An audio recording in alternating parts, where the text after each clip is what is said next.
Morning, guys. Greetings, Chris VA Travels, and told you I'd be knocking them out down here in Natchez, Mississippi. I'm going to be visiting Stanton Hall, the last house on my trip, and very impressive building, built back in 1857. So again, one of these built right before the party was over for the big cotton planters.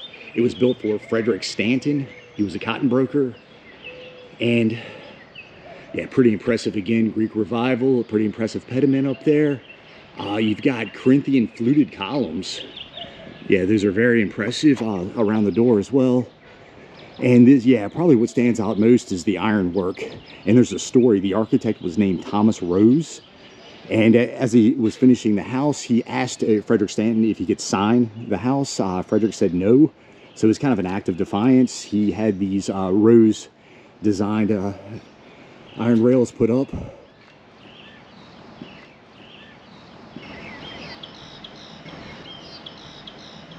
And the house was originally called Belfast from Frederick Stanton's ancestral home over in Ireland. And to let you know, Frederick used to live just a couple blocks over at a place called Cherokee. It's right across from Choctaw Hall. And if you watch my video on Choctaw Hall, yeah, I do a quick walk around. I'm surprised they don't have the sky blue ceiling painted there on the portico. Yeah, see more very impressive ironwork.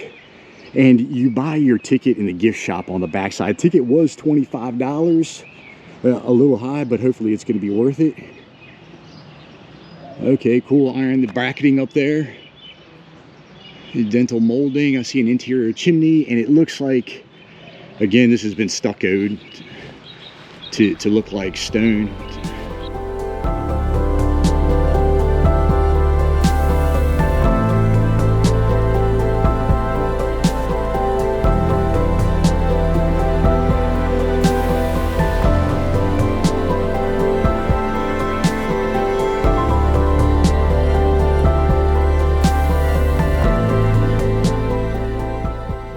And this is where the plantation, this wouldn't have been an actual plantation. It's just where this area is where the plantation owners would build kind of their personal estates. And as I've said a couple times, Natchez was kind of the Martha's Vineyard of the South. It was, it had the most millionaires per capita in the United States, and it had the most, period, except for New York.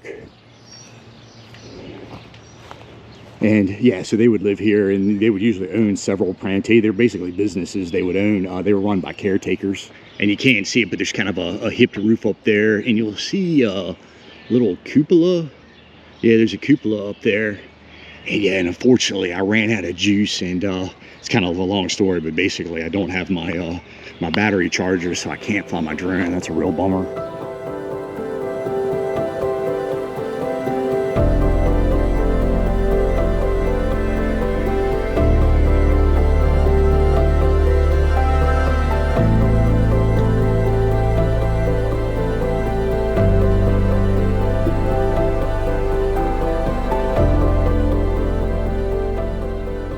Guys, just took the house tour, no filming inside. I'm gonna hop online, maybe see if I can find some photos to put up.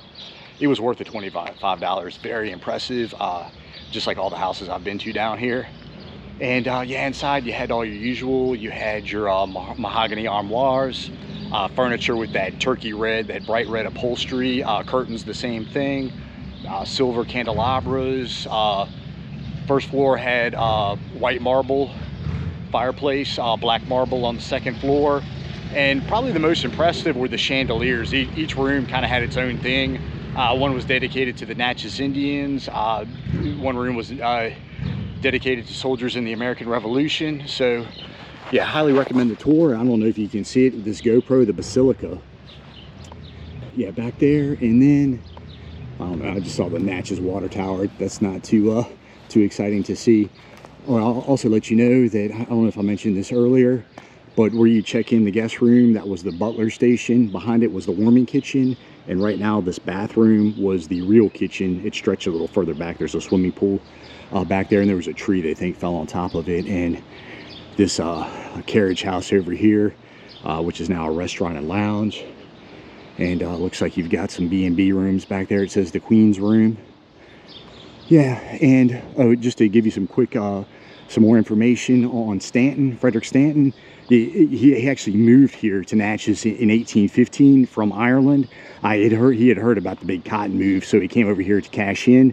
He did own, and again, this was just his personal estate. This wasn't a plantation, but he owned 6 plantations, and he actually got most of his money for being a broker.